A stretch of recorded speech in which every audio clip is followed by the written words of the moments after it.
मोह तिमिरा पहरणे दर्शन लाभाद वाप्त संज्ञान राग द्वेष निवृत्ते चरणम प्रतिपद्यते साधु।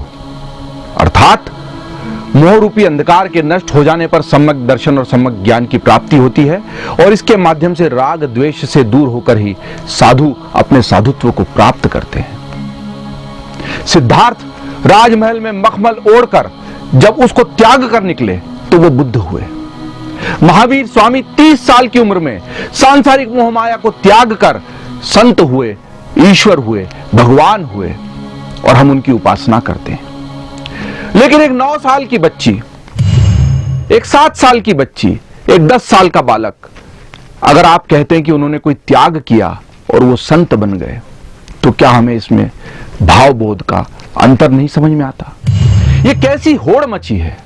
बात किसी धर्म की नहीं है और यहां हम किसी धर्म की आलोचना करने के लिए भी नहीं है, लेकिन जो रीतियां हैं वो कुरीतियों में अगर तब्दील हो रही है तो उन पर सवाल उठाए जाने चाहिए। क्या पहले किसी इस दुनिया में आए हुए बालक को या बालिका को इस संसार को देखने, समझने, मोहमाया क्या है उससे कम से कम साक्षात्कार कर लेने का मौका दिए बिना अगर हम उनको साधु या संत बनाकर दीक्षा दे देते हैं तो हम फिर उसको इस तरीके से महिमा मंडित क्यों करते हैं?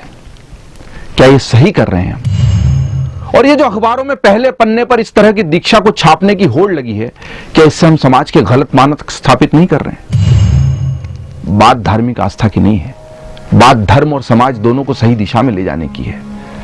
खुद जैन दर्शन में कहा गया है कि जो दीक्षा है, जो संतत्व है, वो केवल शरीर का परावर्तन नहीं है, वो भाव का परावर्तन है। और अगर आप किसी 9 साल की बालिका को दीक्षा दे भी देंगे तो शरीर रूप में वो संतत्व की प्राप्ति करती नजर आएंगे, लेकिन क्या भाव परावर्तन हो पाएगा उस बालिका का? जिसने मोह देखा ही नहीं, उसको लेकर अगर हम मोह त्याग की बात करते हैं तो क्या झूठी नहीं है? जरा सोचिए।